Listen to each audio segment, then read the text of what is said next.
Bonjour à tous, j'espère que vous allez excellemment bien. Aujourd'hui, on se retrouve pour parler du Dakar, débrief de cette quatrième étape qui est arrivée du côté de Haloula, bien connu pour sa course de cyclisme, mais ça n'a pas été une grande balade pour les pilotes avec pas mal de cailloux, des terrains volcaniques et beaucoup de crevaisons pour le début de cette journée marathon. N'hésitez pas à vous abonner à la chaîne, à réagir dans les commentaires, à mettre un pouce bleu, à partager la vidéo sur les réseaux sociaux, notamment auprès de vos proches, si vous pensez que ça peut les intéresser. Dans les commentaires, n'hésitez pas à me dire qui vous a plu, qui vous a déçu. Quand vous vous abonnez à la chaîne, vous pouvez rajouter la petite cloche, comme ça vous êtes au courant des dernières vidéos qui sortent sur la chaîne, notamment des vidéos cyclisme. Alors ce soir, je ne sais pas s'il y aura une présentation, je ne sais pas si j'aurai le temps de faire la présentation Groupama FDJ. Et puis après, ça va être blindax entre le biathlon, le Vendée Globe. Voilà, il va y avoir beaucoup de contenu sur la chaîne jeudi, vendredi. Samedi, ça va être compliqué. Et dimanche. Samedi, il y aura peut-être des trucs qui arriveront en retard. Voilà, je vous préviens déjà d'avance. Bon, deux moyens de me soutenir. Soit vous rajoutez la petite cloche, toutes les notifications, comme ça vous êtes au courant des dernières vidéos qui sortent sur la chaîne. Soit vous avez les moyens et vous voulez soutenir mon travail. Vous pouvez donc faire un super fan. Je vais essayer de récupérer les consonnes et les voyelles. On commence tout de suite avec l'abandon sur ce Dakar, les abandons. Alors déjà, je vous confirme que Carlos Sainz avait bien abandonné parce que c'était pas indiqué hier sur le site du Dakar, donc il a bien abandonné avec Lucas Cruz, avec un arceau qui était endommagé, et puis sur cette étape 4, beaucoup d'abandons, notamment Martin Michek qui était en rallye GP, vous aviez Mathieu Fevrier, également chez Nomad Racing, je crois que c'est un pote à Benjamin Mello, donc voilà, son abandon a été indiqué, et puis bien entendu, Sébastien Loeb et Fabien Lurquin, on va revenir un petit peu sur cet abandon. Il semblerait donc que le châssis ait été... ils sont même marqués disqualifiés et pas abandon, mais en gros c'est un abandon parce qu'en fait le châssis était abîmé sur leur voiture. Et autant... Il y a 5-6 ans sur le Dakar, on laissait les mecs repartir avec parfois des châssis qu'avaient bien subi. Autant aujourd'hui non. La différence c'est qu'à une époque, la course n'était pas sous règlement FIA.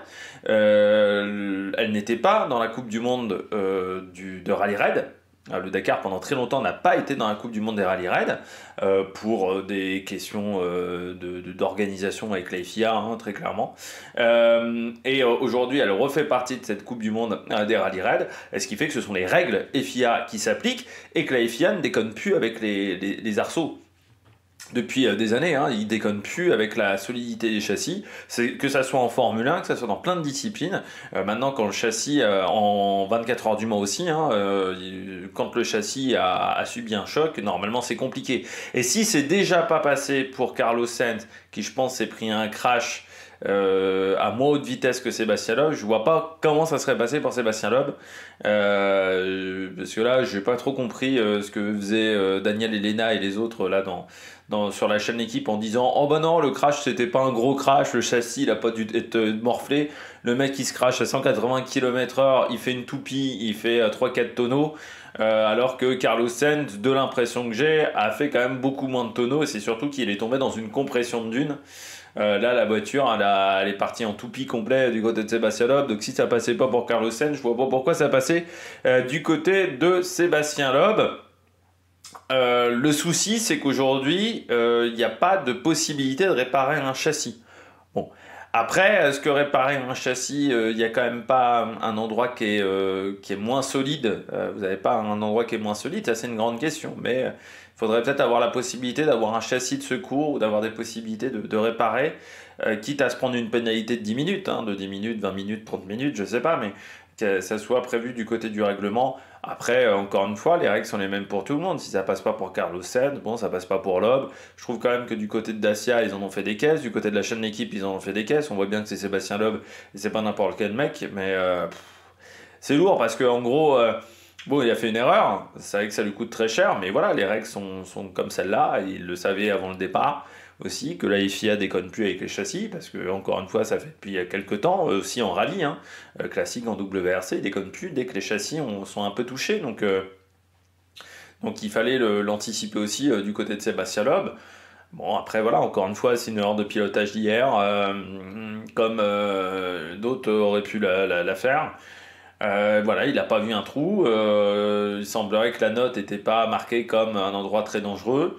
Je pense qu'il était à légèrement décalé des traces, hein. Quand on le voit, il est légèrement sur la droite par rapport aux traces. Et j'ai l'impression qu'il y a des pierres et que la bagnole, une fois qu'il y a la roue qui décolle, comme c'est des suspensions qui sont très molles, hein, c'est des bagnoles qui sont faites pour faire du franchissement. Donc ce ne sont pas des suspensions qui sont extrêmement dures. Bah, une fois qu'elle décolle, c'est fini, vous ne pouvez plus la rattraper. Voilà, du côté de Sébastien Loeb, mais il y en a d'autres qui avaient fait des toupies comme ça. Je me souviens d'un pilote chez Volkswagen, Dakar 2006, Dakar 2016, avec le Touareg. C'était pas Robbie Gordon, je crois, qui avait fait des toupies également dans tous les sens. Et je crois qu'il était pas reparti, voilà, aussi. Donc non, il faut faire attention avec ce genre de choc. Qu'est-ce qu'on aurait dit si ou Sainz ou Loeb repartent et qu'il y en a un des deux qui se blesse? On aurait dit oui, la FIA aurait dû les arrêter. Non, parce qu'il y a quand même des mecs qui se sont insurgés hier quand Sens n'a pas été mis hors course pendant l'étape. Encore une fois, c'était une étape de 48 heures, donc on ne pouvait pas faire un contrôle en plein milieu de la journée. Et là, Loeb, il faudrait le laisser en course. Bon. Il y a un moment, il faut être un minimum raisonnable. D'autres pilotes ont abandonné. Un pilote MD, donc avec un buggy d'Euromotrice, Paolo Cecchi. Frank-Stefan Preuss, là c'est également un pilote en ultimate. Jamie Lambert en challenger. Et puis Sergio Lafuente, Mario Garrido et Dani Camara Ordonez en SSV. Et puis un camion également. Un des camions de pointe, hein, Ben de Groot, avec voilà, les Néerlandais Gouvert Bougart et Ad Hofmans, qui ont abandonné. Pas d'abandon pour le moment sur cette étape numéro 5, mais encore une fois, ça sera surtout annoncé demain du côté des abandons. On regarde les différents classements. On commence avec le classement moto aujourd'hui et la victoire de nouveau de Daniel Sanders. Ça s'est joué. Il y a beaucoup de classements qui se sont joués entre l'avant-dernier et entre le dernier intermédiaire et l'arrivée. Il y a eu beaucoup de différences qui ont été faites dans cette section-là. C'est le cas de Daniel Sanders. Il était en retard par rapport à Tosha Charena. Et dans les derniers 50 km, c'est là où il a réussi à faire son effort. C'était pareil en challenger, en auto aussi. Voilà, il y a pas mal de classements qui se sont joués vraiment sur la fin de journée. Donc avec ce terrain assez trialisant, hein, il y avait vraiment des passages qui étaient très compliqués à passer, donc avec des grosses pierres. Donc il fallait les franchir. Et là, ça s'est bien passé du côté de Daniel Sanders aujourd'hui. Une journée quand même de 5 heures hein, sur la moto. Ça n'a pas été une courte journée du côté de cette étape. Première partie de la 48 heures chrono. Et puis, Tosha Charena, il a un peu freiné sur la fin, il l'a dit.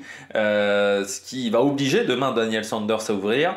Donc, il y avait peut-être aussi une petite stratégie du côté de chez Honda de se dire, bon, bah, on va le laisser ouvrir un petit peu, Daniel Sanders. Et on a vu que hier, ça s'était pas bien passé pour Daniel Sanders quand il a ouvert.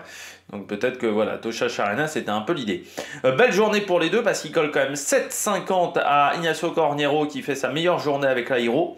Ça, je l'avais trouvé un petit peu décevant lors des dernières étapes. Bah là, ça en est plutôt bien sorti. Devant Adrien Van Beveren, le français. C'est un peu mieux qu'hier. Après, au général, il commence déjà quand même à être loin, Adrien Van Beveren. Mais c'est vrai que hier, il a chuté très fortement. L'airbag s'est déclenché. Il a dit heureusement qu'il y avait l'airbag. Et c'est vrai que donc pas trop en confiance, hein, Adrien Van Beveren sur un terrain qui n'a jamais été son terrain de prédilection, il faut le dire, les cailloux, lui il aime le sable, hein. Adrien Van Beveren, il vient du Touquet, il aime le sable, même si les dunes c'est pas le sable du Touquet, mais voilà, il aime ces terrains-là. Il aime quand il y a de la navigation. Là, le trialisant, ça n'a jamais été sa spécialité. Et donc, c'est plutôt pas mal qu'il perde que 8 minutes aujourd'hui. Puis en plus, demain, il aura encore 3 mecs qui vont ouvrir devant lui. Même si j'ai peur qu'il rattrape très vite Ignacio Cornero. Parce que c'est vrai que c'est sur les autres étapes, hein, le pilote chilien avait un peu du mal en termes de rythme. Derrière, encore une Sherco, même 2 Sherco dans le top 10 aujourd'hui. Avec Rui Gonçalves. Le pilote Sherco, donc ça c'est très très bien hein, pour le pilote portugais. Et puis 6e, premier rallye 2, Tobias Epster, le neveu de Hans Kenny Gartner, pilote qui avait remporté la Malmoto l'année dernière. Bon, on savait hein, qu'il avait un gros potentiel, et ce qui fait qu'il se rapproche même hein, de son copain Edgar Canet, qui est aussi en Rallye 2. Il se rapproche un petit peu. Donc voilà, très belle spéciale aujourd'hui, avec Bradley Cox, donc 7ème, devant celui qui ouvrait aujourd'hui à Lorenzo Santolino, donc qui s'en sort quand même pas mal, parce qu'il n'était pas habitué à cet exercice-là. Il perd que 12 minutes, encore une fois, sur une étape de 5 heures, c'est plutôt pas mal, devant Pablo Quintanilla et Romain Dumontier, le français, sur l'équipe, on va dire, dans le team HRC, mais avec en Rallye 2, qui s'en sort bien devant Stéphane Zvitko à un quart d'heure. Edgar Canet, donc à 16 minutes. Ouais, il partait tôt hein, ce matin, Canet, hein, il partait dans les premiers. Donc forcément, il faut faire la trace. C'est pas forcément évident du côté du pilote espagnol. Donc ça a été peut-être une journée pas évidente. Et puis Toby Ederick, australien, jeune pilote australien de l'équipe basse. Je rappelle, l'équipe basse, c'est la réserve, on va dire, un petit peu de l'équipe KTM. Et qui s'en sort bien aujourd'hui à 17 minutes. Surtout qu'il y a 2 minutes de pénalité. Donc il aurait pu être devant Stéphane Zvitko, donc juste derrière Romain Dumontier, puis Luciano Benavides qui fait sa meilleure journée aussi. 14e Luciano, lui qui a vécu un début de Dakar vraiment pas bon du tout. Donc plutôt pas mal. Devant Ross Branch, pas une très bonne journée hein, pour le pilote Hiro. Il perd du temps bien entendu sur les pilotes de devant, Ross Branch, alors qu'il partait 3e ou 4e sur la route, mais pas très bien aujourd'hui Ross Branch. Là aussi, c'est pas forcément le terrain qu'il affectionne le plus, hein, le Botswanais. Ces terrains avec pas mal de cailloux, il aime plutôt les pistes un peu plus rapides que ce qu'on pouvait avoir aujourd'hui. Et puis, c'est vrai qu'aujourd'hui, il fallait aussi gérer ses pneus hein, du côté des pilotes. Et c'était pas forcément évident. Et puis, 16e, Niels Thierik, le pilote de la Koei.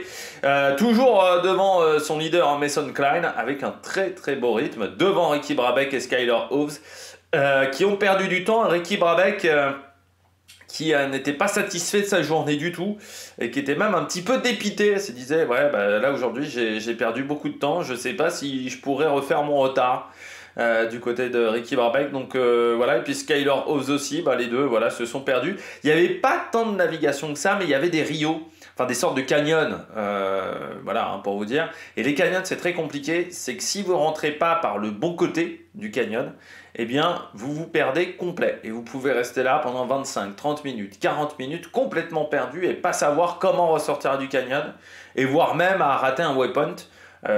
Donc c'est très très compliqué les canyons. C'est des sortes de petits labyrinthes comme ça, et ça peut être vraiment un enfer en termes de navigation. Belle journée, très belle journée d'un pilote Malmoto, c'est Jaromir Romanchik dans le top 20 aujourd'hui, donc très très belle performance du Tchèque, et surtout il arrive à devancer Emmanuel Guinness, qui est peut-être un petit peu la référence, on va dire, de la catégorie. Milan Engel, Tony Mulek, et puis on retrouve Jérôme Martini et Mike Windeman également en Malmoto, donc dans le top 30 aujourd'hui. Donc belle performance des pilotes Malmoto. Et puis Kevin Benavides, qui est toujours loin, hein, c'est vrai, Kevin Benavides. Oui, j'ai confondu les deux frères Benavides, c'était Luciano qui était mieux que Kevin. Kevin, il s'en sort pas, hein, 35 minutes aujourd'hui encore de perdu, c'est loin. Et Luciano Benavides, non, il fait une journée moyenne, aussi en perdant 18 minutes 26. Par rapport aux journées précédentes où il avait été bon, alors que Kevin Benavides, il est hors de niveau pour le moment. Et je me dis qu'il y a peut-être une place à prendre chez KTM pour certains pilotes. Donc Jérémy Miroir, premier pilote avec la Fantic, donc là aussi une moto chinoise, la Fantic. Et puis on retrouve, si on descend un petit peu, Michael Doherty sur un terrain qu'il aime pas. Il a perdu beaucoup de temps, hein, le sud-africain. Il aime les dunes, il aime pas du tout les cailloux. On en avait parlé lors de la première spéciale, et bien confirmation aujourd'hui, il perd 38 minutes juste devant Benjamin Melo. Là aussi, c'est pas forcément le terrain où il est le plus à l'aise, hein, les cailloux, Benjamin Melo, avec sa moto en Malmoto, et donc qui perd un petit peu de temps par rapport à Guinness. On regardera ça du côté de la catégorie Malmoto, devant Mason Klein et Xavier Flick, qui fait une belle journée avec qui fait une journée intéressante avec sa auto, juste devant David Casteux. Et puis si on descend un petit peu, vous me dites, mais il est où Charlie Herbst? Eh bien, il fait pas du tout une bonne journée, Charlie Herbst. 1h09 de perdu. Alors on sait que les cailloux c'est pas ce qu'il affectionne, qu'il est pas trop en confiance avec la KTM, il faut bien le dire aussi, parce qu'il la trouve très nerveuse de l'arrière. Ils ont encore des problèmes On va dire, ils font encore pas mal de travail au niveau des suspensions. Ils n'ont pas encore trouvé totalement le mode d'emploi, on va dire, du côté de Charlie Herbst. Et là, sur un terrain comme ça, il perd 6 heures. Enfin, il finit avec 1h09 de retard et surtout 50e seulement. Donc demain, il va partir dans la poussière, Charlie Herbst. Et ça, il n'aime pas trop non plus. Sur un terrain qui sera aussi difficile demain. Du côté des pilotes. Sinon, pas de grosses surprises, on va dire, derrière. Au niveau du classement, voilà, on a déjà plus d'une centaine de pilotes qui sont arrivés à Alula pour mettre leur tente et dormir. Mathieu Devez, mais hier, voilà, il s'était pris une pénalité, Mathieu Devez, parce qu'il avait dû sortir plus tôt de la spéciale. On regarde le classement général en moto. Pour le moment, Daniel Sanders a récupéré pas mal d'avance, 13-26 sur Tosha Charena. Bros Branch à 26 minutes, donc ça commence à faire quand même sérieusement des gros écarts. Après, encore une fois, Daniel Sanders, hier, il se plante complètement sur la navigation. Demain, il ne faudra pas se planter. Skyler Hoves, Ricky Brabec, Van Beveren, donc à 30 minutes, mais au final, qui n'est pas très loin du podium, Van Beveren, il est à 3 minutes de Ross Branch, le pilote français. Et puis on retrouve Quintanilla, qui a récupéré pas mal de temps aujourd'hui devant Luciano Benavides qui lui en a perdu un petit peu, Ignacio Cornero qui reste bien, et puis Lorenzo Santolino qui est dans le top 10, belle journée pour Santolino, voilà, du côté du classement général. Si on regarde le classement Rallye 2, donc aujourd'hui vainqueur de l'étape encore une fois c'est Tobias Epster devant Dumontier, et au classement général c'est Edgar Canet qui est en tête devant Tobias Epster de Kerty, Niels Terry 4e de cette catégorie devant Romain Dumontier et Jakub Agoubright, l'américain, voilà, qui complète ce classement. Les Malmoto, Romanchik, donc encore une fois, excellente journée. Devant Guinness, Martinet et Windeman. Benjamin Melo, seulement 5e aujourd'hui. Et ce qui fait qu'au classement général, eh bien, il perd sa première place. Guinness repasse devant pour 10 minutes d'avance. Jérôme Martinet à 52 minutes, mais toujours sous la pression de Windeman, Romanchik, qui sont pas très loin, à moins de 15 minutes, donc c'est vraiment rien en Malmoto. Et si on regarde le général pour eux, pour tous ces pilotes-là, donc Emmanuel Guinness est 28e, Benjamin Melo est 31e, il a toujours l'objectif de retirer dans le top 30. Et Charlie Herbst est juste derrière, petit combat entre les deux, avec Xavier Flick aussi, il est 32e. Mais voilà, aujourd'hui il a perdu quand même plus d'une heure dans l'affaire Charlie Herbst, donc je suis pas sûr qu'il soit très content et qu'il fasse beaucoup de blagues à Benjamin Melo à l'arrivée de l'étape. On regarde tout de suite les autos. En ultimate victoire aujourd'hui de Yazid El Araji. El Araji, il faut toujours se méfier parce que c'est un pilote qui n'est pas trop dans la gestion. C'est un pilote qui a parfois fait pas mal de conneries au volant. Donc il faut se méfier, mais aujourd'hui il fait vraiment une belle étape El Araji. En plus, il a un copilote maintenant d'expérience. C'est vrai qu'il a eu beaucoup de copilotes différents. El Araji, il a même eu Xavier Panseri, notamment à une époque. Mais là, aujourd'hui, il a Timo Gottschalk. Et on sait que c'est un copilote qui était chez Volkswagen, notamment à l'époque du Touareg, donc à l'époque des Dakar africains. Donc c'est quelqu'un qui a copiloté aussi pas mal de monde. Et Timo Gottschalk, c'est un mec d'expérience. Et là, aujourd'hui, très très belle journée, voilà, pour Yazid El Araji. Très très belle spéciale, 4,51 d'avance devant le Toyota de Henk Lategan, donc qui ne devra pas faire la trace demain, et ça je pense qu'il est content. Et puis Jacopini qui fait pour le moment un très très bon début de Dakar, l'Argentin à 10 minutes 45. On retrouve ensuite Martin Prokop et Denis Krotov, le Kirghiz. Alors c'est un peu la surprise du jour, voilà, de voir pas le Kirghiz, pardon, c'est Kazakhstan, Krotov. J'ai un doute. Je vais vérifier ça tout de suite. On va vérifier ça ensemble. Krotov, mais c'est un peu une grosse surprise quand même de le voir devant. Parce que c'est vrai que c'est pas le mec qui a le plus d'expérience en rallye raid. Oui, puis il a pas de palmarès, Krotov. Donc c'est voilà, un mec qui s'est fait plaisir. Et là, très très bon numéro. Voilà, et je pense que c'est Kirghiz parce que c'est pas Kazakhstan, je pense, avec ces lettres-là. Du côté du concurrent, voilà, sur sa mini. Très rapide, Denis Krotov, devant Mathieu Serradori qui fait une belle journée, alors que bon, il a quand même ouvert pas mal la trace aujourd'hui, Serradori. Donc très belle journée avec Loïc Minaudier, on sait que voilà, c'est un duo vraiment de qualité. Et puis Michel Guthrie qui s'est tapé 5 minutes de pénalité. excès de vitesse avec Callum Walsh sur son Raptor et qui devance Mathias Ekström qui a peut-être un peu souffert dans ce terrain un petit peu compliqué. Et puis Marcelo Gastaldi de nouveau bien placé avec Adrien Medj sur le Century. Adrien Medj, ancien pilote moto de haut niveau, qui a notamment remporté des spéciales sur le Dakar, notamment avec Charcot, et qui est 8e de cette étape devant Lucas Moraes à Armand Montléon. C'est deux pilotes dont on parle assez peu, enfin c'est un duo dont on parle assez peu, Moraes et Armand Montléon, mais je rappelle qu'ils ont déjà fait 3e du Dakar, donc ils ont déjà un peu d'expérience quand même chez Toyota, ce qui n'est pas le cas de tout le monde devant, et il faudra quand même se méfier, il faudra regarder les écarts, mais eux, ça peut être un duo quand même dangereux. On retrouve ensuite Giniel de Villiers et Dirk Van Vitevit devant Cressinha Gutiérrez et Pablo Moreno qui font le meilleur temps aujourd'hui pour les Dacia à 20 minutes en ayant aidé Nasser Al-Attiyah qui a eu des problèmes notamment de cardan. Nasser Al-Attiyah donc 12e, et puis par contre demain ça va être compliqué pour eux parce qu'ils ont passé une roue de secours à Nasser Al-Attiyah, donc c'est-à-dire que eux ils ont des roues qui sont en moins bon état. Alors il faudra voir si le camion d'assistance qui arrive, qui est en course, le camion d'assistance qui est dans la catégorie camion, arrivera à les aider. Et puis on retrouve Lionel Beau, Simon Witz de retour, donc il a dû avoir un problème hier parce qu'on ne le voyait pas dans les classements. Et puis Daniel Schroeder, Baraguana, Basiuska qui a souffert un petit peu aujourd'hui, 32 minutes de perdu, comme Nasser Al-Attiyah, Edouard Boulanger, des gros problèmes de cardan avec des crevaisons également pour Nasser Al-Attiyah. Donc il a dû s'arrêter pendant un bon 20 minutes. Il a perdu beaucoup de temps dans l'affaire, Nasser Al-Attiyah. Alors peut-être que le cardan a chauffé parce qu'ils ont voulu rouler avec un pneu qui était dans un mauvais état.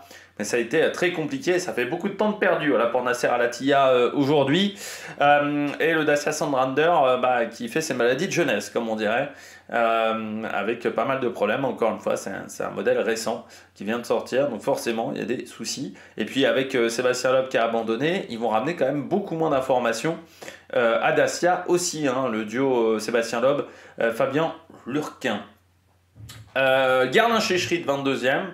Bon, c'est pas le terrain favori également de Guerlain-Chicherit, donc je pense que voilà, c'était un peu compliqué pour le français, surtout qu'il était aussi tout devant dans la spéciale. Et puis on retrouve ensuite Christian Lavieille, notamment 25e, Joao Ferreira qui là aussi a eu un petit peu de mal, lui qui était 2e hier, 3e, le portugais. Et puis Nani Roma, qui sont de nouveau en course, 30e avec le Ford M-Sport, ils doivent tester des choses. Seth Quintero, 1 heure de perdu aujourd'hui. Alors je ne sais pas ce qui s'est passé pour Seth Quintero, mais il a perdu beaucoup de temps. Guillaume de Mévus qui a eu aussi des gros problèmes et qui a en plus pris 5 minutes de pénalité, mais Quintero qui a vraiment souffert aujourd'hui, Demi-Vus aussi. C'est des pilotes qui vont partir loin demain, donc il faudra se méfier pour la victoire de spécial, parce que ça soit Quintero ou Demi-Vus, ça peut être quand même des sérieux prétendants à la victoire d'étape demain, s'ils partent full attaque. Et puis il y en a d'autres qui ont perdu du temps aujourd'hui. J'ai oublié. Mais il y avait... c'était Demi-Vus, celui qui avait perdu beaucoup de temps. J'ai dit une petite bêtise. Classement général, Henk Lategan devant, 6 minutes 50 d'avance sur Yazid El Araji. Donc vous voyez, le match est vraiment là, avec Mathias Ekström toujours en embuscade avec le Ford Raptor à 21 minutes, devant Mathieu Serradori qui est 4e pour le moment au général, qui fait une belle course, et Lucas Moraes donc à 33 minutes. Donc il faut s'en méfier, juste devant Michal Guthrie, qui a déjà 9 minutes de pénalité. Nasser Al-Attiyah est derrière, devant Jacopini, Ferreira et Menama. Là aussi, c'est une belle surprise, l'Estonien, qui avait vu leur voiture cramer l'année dernière sur les 48 heures chrono, et qui font vraiment une très très belle course, parce que je ne les voyais pas être dans le top 10 après 4 jours, après 4 étapes. Guerlain-Chicherit derrière, donc avec Quintero. Ils ont perdu déjà pas mal de temps, Chicherit à 1h20, Quintero à 1h30. Et puis Martin Prokop qui a perdu beaucoup de temps hier à 2h, bien jusqu'à 2h46. Vous voyez là, c'est déjà des concurrents qui ne sont plus en mesure d'aller jouer le général, et Simon Witz qui est à 7h, donc voilà, qui avait dû avoir un problème hier avec son MD parce qu'il se retrouve extrêmement loin, voilà, même dans cette catégorie d'Euromotrice. On va regarder, tiens, même le classement général, C'est dans les catégories un petit peu annexes à la catégorie d'euromotrice. Pierre Lachaume pour le moment en tête, avec 40 minutes d'avance sur Pascal Thomas. Et Christian Lavieille est à 50 minutes, mais sauf que c'est un pilote qui est un peu plus rapide que les mecs de devant, donc il peut peut-être revenir un peu, alors que Simon Witz, lui, il est à 4h40, donc là, ça risque d'être un peu plus compliqué pour le pilote français pour gagner des places. On regarde le classement de l'étape en Challenger, ça s'est joué vraiment sur la fin de journée en Challenger. Là aussi, ça s'est joué vraiment sur la fin de spécial, avec une très belle victoire, une nouvelle très belle victoire de Nicolas Cavigliasso, qui pour l'instant se comporte très très bien en Challenger devant Valentina Petergarini, avec Valentina Petergarini, pardon, sa femme. Devant les petits jeunes de chez Red Bull, Cobbin Liverton et Tay Perry, qui sont pour l'instant un très très bon début de Dakar dans cette catégorie. Et puis Al-Kouvari, juste devant Paul Spirig. Mais on sait que Spirig, il va falloir s'en méfier pour les victoires de spécial. Ensuite, on retrouve un duo argentin, David Zillet et Sébastien Cesena.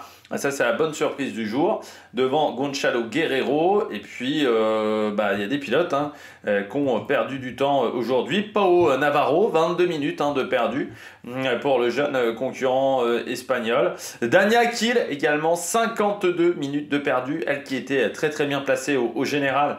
Ça a été beaucoup plus compliqué aujourd'hui et là ça risque d'être compliqué quand même pour la victoire générale. Et puis Alexandre Giroux qui est à 1h08 voilà, aujourd'hui sur cette spéciale et Antoine Méo n'est pas encore arrivé. Voilà, pour les fans d'Antoine Méo. Et Yazir Zaidan qui a perdu 1h35 aussi aujourd'hui avec Michael Metsch.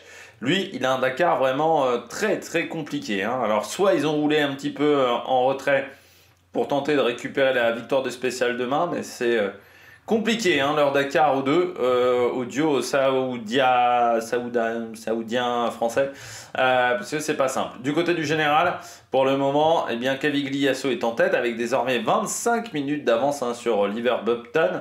Donc ça commence à faire un petit pécule. Gonçalo Guerrero est troisième devant Paul Spirig, Pau Navarro et donc Dania Akil qui a perdu beaucoup de temps et qui se retrouve sixième du général, mais à 3 minutes de Pau Navarro. Donc on verra demain, parce qu'il faut aussi se dire que si tu as eu des problèmes techniques aujourd'hui, avec l'assistance qui est peu présente, ça peut être compliqué. Aujourd'hui, victoire Can-Am et pas victoire Polaris.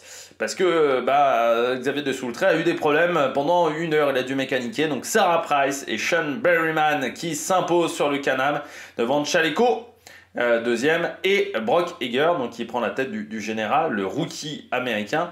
Pas une bonne journée pour le Sébastien Loeb Racing, avec donc Xavier de Soultret qui a perdu plus d'1 heure. Donc Sébastien Loeb, il peut même pas se consoler avec son équipe. Hunter Miller, 4e avec son Can-Am. Et puis, Jérôme de Sadler, 9e, un peu mieux que sur les derniers jours. Et donc Xavier de Soultret, 14e pour le moment, avec une 45 de perdu, ce qui est énorme sur cette spéciale. Ce qui fait qu'au général, désormais, Brook Eger est en tête, mais avec 1h20 d'avance sur Xavier de Soultret. Et on sait que dans sa catégorie, là, il a peut-être vraiment pris l'avantage pour la victoire.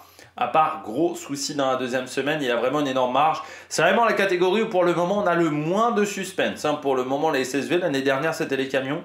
Là cette année c'est les SSV. Alexandre Pinto, donc également débutant, qui se retrouve 3e devant Chaleco. Mais vous voyez que Chaleco est déjà à plus de 2h20 dans ce classement. Et Jérôme de Sadler, 5e également. Voilà, au général. Et puis on termine avec les camions. Martin Machic, aujourd'hui vainqueur. Belle opération pour Martin Machic parce qu'il s'impose devant Mitchell Vandenbrick et Keith Cullen, mais les deux avaient déjà perdu beaucoup de temps. Son adversaire numéro 1, Badosta Zala, perd quand même 21 minutes. Et c'est Alex Lopez qui perd 42 minutes aujourd'hui, donc il commence à avoir aussi un petit picule d'avance. Belle course d'Ania Van Loon, 7e. Et puis Richard de Groot qui prend la 10e place aujourd'hui, mais déjà à 52 minutes. Voilà, et ça a été plus compliqué pour Sugawara qui perd 1h17 aujourd'hui dans ce terrain-là trialisant. Il a eu plus de mal à en sortir, et pas de très bonne journée également pour Claudio Bellina, l'Italien, qui est 14e aujourd'hui de l'étape, ce qui fait qu'au classement général, Machic a désormais là aussi pas mal d'avance sur Alex Lopez. Alors encore une fois, il n'y a pas encore l'heure d'avance. Je dirais qu'en camion, il peut se passer encore 2-3 petits trucs, mais on voit que Machic domine devant Lopez, Zala, Vandenbrik, voilà, au classement. Et vous voyez que Anja Van Loon fait son retour dans le top 10, alors que Claudio Bellina se retrouve 11e. Voilà, sur cette étape. Est-ce qu'on a le classement des classiques? Non, toujours pas, comme hier. Alors, je peux peut-être vous donner le général des classiques. On va regarder déjà le classement général en Dakar Mission 1000. C'est toujours le KH7 qui est en tête avec 20 points d'avance sur le Ease X2 de Yoshio Ikemachi et Paolo Marquez. Et puis on retrouve 10 points derrière Benjamin Pasquale, devant Jingzhao Xiu et Ji Yang sur son Segway, qui est pour le moment le concurrent qui a eu le plus de difficultés à finir les spéciales. Mais aujourd'hui, ils ont tous fini leur spécial, ils ont tous complété la journée. Et pour les Dakar classiques, on va regarder en fait le général d'hier. C'est toujours Traglio qui est en tête, avec Ruby Briani, Santaolalla qui se rapproche désormais à 35 points de pénalité, Maxence Gublin, 3e, le français avec Anthony Souza. Et puis si on redescend dans le classement avec Valentin Simonet, eh bien, qui est 22e avec Mathieu Monplaisy et la compagnie Saharienne, qui sont également sur YouTube si vous voulez suivre leurs vidéos. 22e, voilà pour le moment, Valentin Simonet et Mathieu Monplaisy.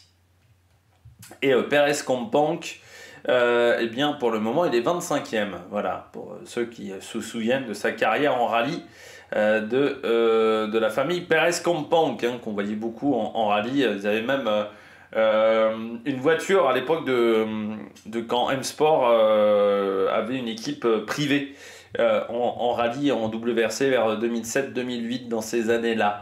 On regarde tout de suite l'étape de demain. Demain, on part de Alula pour aller à Hail. Une étape, on aura peu de liaison, hein. On est sur voilà, 64 km de liaison, donc une journée encore une fois, 420 km, c'est à peu près les mêmes données qu'hier. Ça va être difficile, le début de journée sera plutôt sur des pistes rapides. Mais ensuite, on retrouvera nos bons vieux cailloux du nord de l'Arabie Saoudite, avec voilà, pas mal de terres un peu volcaniques, donc très dures. Et la fin de spéciale est annoncée comme extrêmement trialisante, donc une fin de spéciale compliquée, avant d'arriver à Hail pour enfin la journée de repos, je pense, pour certains concurrents à qui ça fera le plus grand bien. Je pense notamment aux Malmoto, même si pour les Malmoto il y aura beaucoup de réparations à faire sur la journée de repos, mais voilà, beaucoup d'amateurs qui auront bien morflé sur cette première semaine avec la marathon à la 48 heures chrono, les voitures aussi qui auront bien morflé, et voilà, des pilotes qui auront besoin de se ressourcer au camp de base de Hail avant une deuxième semaine qui se promet dure en dunes et en navigation du côté de l'Empty Quarter. J'espère que vous avez aimé cette vidéo. On se retrouve demain pour faire le débrief de cette deuxième partie de l'étape marathon, l'étape numéro 5. D'ici là, n'hésitez pas à vous abonner à la chaîne, à réagir dans les commentaires, à mettre un pouce bleu. Et puis nous, on se retrouve pour de nouvelles aventures. Allez, ciao ciao sur la Mec Production.